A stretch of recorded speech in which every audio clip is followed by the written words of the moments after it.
Bom, vamos direto ao ponto. A história mundial está recheada de coisas bizarras, não é verdade? Mas olha, poucos eventos chegam aos pés do que rolou no México no século XIX. É até difícil de acreditar que um líder com tanto poder e um ego daquele tamanho resolveu organizar um funeral de Estado gigantesco, não para ele mesmo, mas para a própria perna amputada. É exatamente essa narrativa surreal que a gente vai mergulhar fundo nesta explicação.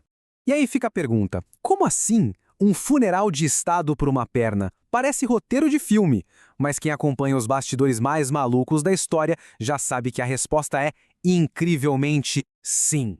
O grande protagonista dessa história real é o general Antônio Lopes de Santa Anna. E para a gente entender como um evento tão fora do normal conseguiu acontecer lá em 1842, precisamos primeiro decifrar quem era o homem por trás do mito. 11 vezes. Só esse número já ilustra perfeitamente o nível da figura. O general Santa Anna não sentou na cadeira de presidente do México uma ou duas vezes. Ele ocupou o cargo supremo impressionantes 11 vezes durante a vida. Ele tinha um domínio absoluto na política mexicana, mas ao mesmo tempo era tudo incrivelmente volátil. Ele era literalmente o grande homem forte de uma nação recém-independente, ia mudando de lado conforme a maré política exigia. Agora, o motivo que levou à famosa perda da perna é quase tão surreal quanto o funeral em si. Tudo começou com um conflito conhecido como a Guerra dos Pastéis. É isso mesmo. Lá em 1832, oficiais mexicanos supostamente comeram os doces e quebraram o estabelecimento de um padeiro francês chamado Remontel. O padeiro, claro, exigiu uma grana absurda de 60 mil pesos de indenização. O governo mexicano simplesmente olhou e disse: não vamos pagar. O resultado, anos depois, a França mandou a frota naval e começou a bombardear a cidade de Veracruz. E é bem no meio desse caos naval que a coisa fica dramática.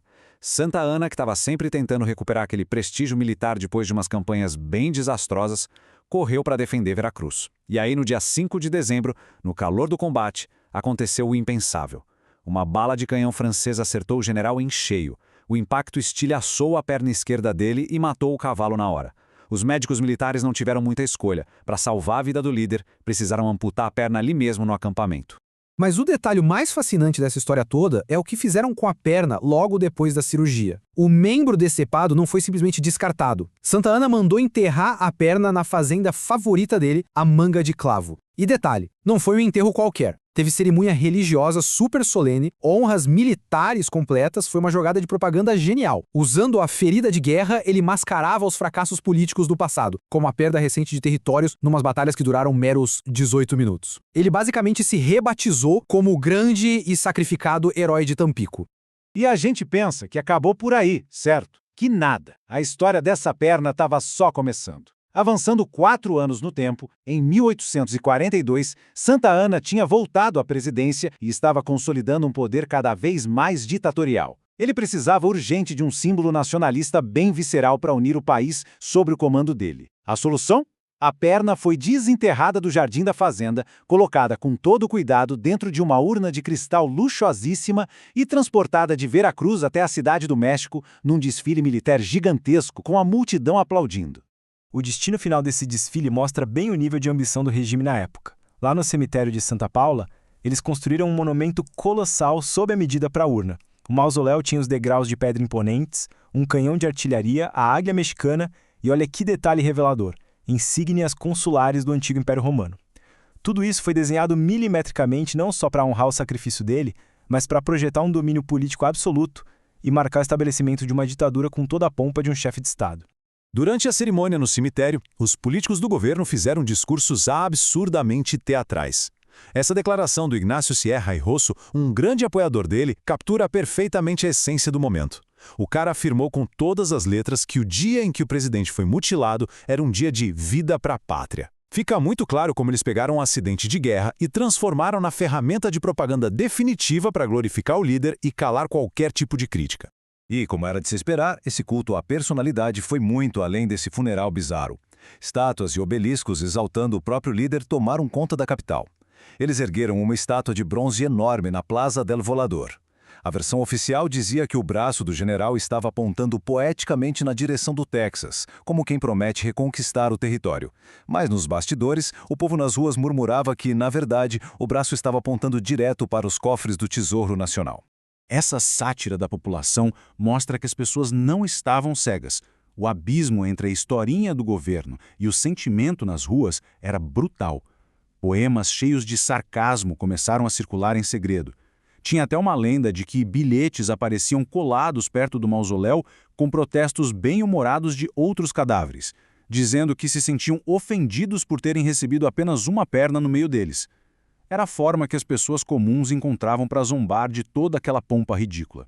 O grande ponto-chave dessa narrativa toda reside justamente num contraste gigantesco. De um lado, existia a grande ilusão do governo exigindo um patriotismo cego e construindo monumentos caríssimos. Do outro lado, a realidade esmagadora da nação. O México estava atolado numa dívida nacional sufocante, com a pobreza crescendo por causa de um autoritarismo extremo. E isso, naturalmente, gerava uma onda de ressentimento e uma revolta silenciosa.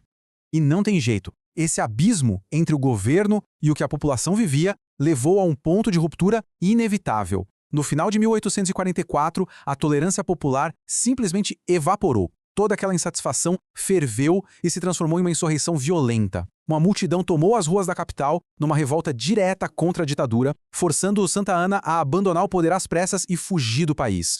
E olha como a sequência da queda foi rápida e carregada de simbolismo. O povo, furioso, foi direto nos ícones daquele governo despótico. A primeira coisa, as estátuas públicas foram arrancadas dos pedestais. Em seguida, a multidão invadiu o cemitério de Santa Paula, arrombou as grades daquele monumento caríssimo, tirou a urna de cristal de lá e, num ato final de fúria e vingança contra o ditador, arrastou a perna embalsamada pelas ruas de terra da cidade. Foi com esse episódio brutal que o ciclo se fechou. Aquela mesma perna biológica que anos antes viajou com escolta militar e descansou debaixo de símbolos imperiais romanos virou pó e lixo nas mãos da própria população. Depois daquele dia de caos, os restos simplesmente desapareceram do mapa. Até hoje, o paradeiro do que sobrou daquela perna original é um verdadeiro mistério histórico. E enquanto a perna desaparecia da história, o nome de Santa Anna também era apagado de todas aquelas obras públicas pomposas. Por exemplo, o maravilhoso Gran Teatro de Santa Anna mudou de nome logo após a queda do presidente. O colapso desse culto à personalidade foi tão rápido quanto a construção dele, deixando para trás apenas os prédios, agora devidamente renomeados. Mas calma, porque essa saga toda ainda guarda uma ironia fantástica para o final. Incrivelmente, ele conseguiu voltar do exílio mais uma vez, reassumindo o poder militar durante a Guerra Mexicano-Americana, lá em 1847. Só que durante uma batalha super crucial, a Batalha de Cerco Gordo, o acampamento do general foi emboscado de surpresa. Isso forçou uma fuga tão no desespero que as tropas inimigas acabaram encontrando coisas bastante cômicas. Quando o 4º Regimento de Voluntários de Illinois foi dar uma olhada no que sobrou no acampamento, eles acharam a carruagem pessoal do ditador. A lista do que foi abandonado no meio do pânico é fascinante. Um frango assado comido pela metade, uma fortuna de uns $18.000 em ouro puro, e, a cereja do bolo, uma perna protética feita de cortiça. Na pressa tremenda de escapar a cavalo para salvar a própria pele, Santa Anna simplesmente largou a própria perna falsa para trás. O que traz a gente para a curiosidade mais incrível dessa história. Enquanto a perna biológica verdadeira dele, aquela que recebeu todas as honrarias de um chefe de Estado, foi estraçalhada e apagada da existência pelo próprio povo revoltado, a perna de cortiça sobreviveu ao teste do tempo. Funcionando como um estranho troféu de guerra, a prótese descansa hoje tranquilamente numa vitrine lá no Illinois State Military Museum, nos Estados Unidos. A ironia de um governante autoritário tentando forçar a própria eternidade não poderia ser ilustrada de uma forma mais perfeita, não é? Fica aí a reflexão para todo mundo que nos acompanha. Quantos monumentos gigantescos que a gente vê pelo mundo não passam, no fundo, de meras pernas de cortiça fantasiadas de glória nacional? E assim chegamos ao fim da nossa análise de hoje. Todo mundo está super convidado a deixar nos comentários o que achou de todo esse absurdo histórico. É a oportunidade perfeita também para sugerir qual tema fascinante a gente deve explorar por aqui na próxima vez. E claro, não esqueçam de se inscrever no canal para continuar recebendo conhecimento direto e envolvente.